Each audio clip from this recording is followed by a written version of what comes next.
केदारनाथ में शिवलिंग त्रिभुजाकार क्यों है? महाभारत के भीम से जुड़ी रहस्यमयी कथा। नमस्कार, आप सभी हिंदी कहानी में स्वागत है। वीडियो को लाइक करिए, चैनल को सब्सक्राइब करिए, प्यारा सा कमेंट करिए। हर हर महादेव।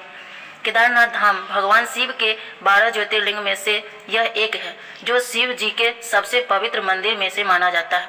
अक्सर यह लोगों के मन में सवाल उठता है कि क्यों केदारनाथ धाम के शिवलिंग का बैल की पीठ जैसे त्रिकोणाकार रूप में विराजमान है। चलिए जानते हैं इसके पीछे की पौराणिक कथा, जो पांडवों से जुड़ा हुआ है। यह पंच केदार तीर्थ स्थलों में से पहला है। जानकारी के मुताबिक यह मंदिर 12 ज्योतिर्लिंग में से सबसे ऊंचा है। हिंदू किंवदंतियों के अनुसार साल के 6 महीने बर्फ से ढके रहने वाले इस पवित्र धाम को भगवान शिव का निवास स्थान भी बताया गया है। एक और खास बात यह है कि केदारनाथ धाम के शिवलिंग का आकार दुनिया में सबसे अलग है। कौन कौन अभी तक केदारनाथ गए, कमेंट में बताइए।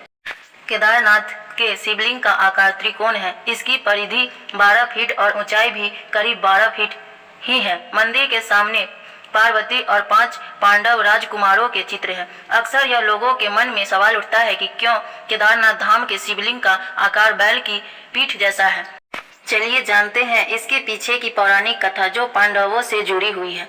जब नदी का रूप धारण कर धरती में समाये शिव, पौराणिक कथाओं के अनुसार महाभारत का युद्ध समाप्त हो चुका था और युधिष्ठिर हस्तिनापुर के राजा बन चुके थे। उसके कुछ समय बाद ही माता कुंती, धृतराष्ट्र, गांधारी आदि लोगों ने भी संन्यास ले लिया था। फिर एक दिन हस्तिनापुर के सभा में कुछ ब्राह्मणों ने पांडवों को बताया कि उन्होंने युद्ध में अपने भाइयों की हत्या की है और उस पाप को मिटाने के लिए उन सभी लोगों को भगवान शिव की उपासना करनी पड़ेगी। इस बात पर विचार कर सभी पांडव और द्रौपदी महादेव यानी शिव जी से क्षमा मांगने और संन्यास लेने पहाड़ों पर चले गए।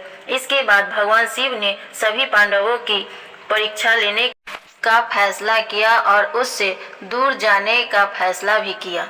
इसके बाद पांडव भगवान शिव की तलाश में जहां भी जाते वहां से शिव जी चले जाते। आखिर में पांडवों का भगवान शिव के दर्शन हिमालय की पहाड़ियों में हुए, पर महादेव ने वहां भी बैल का रूप धारण कर लिया।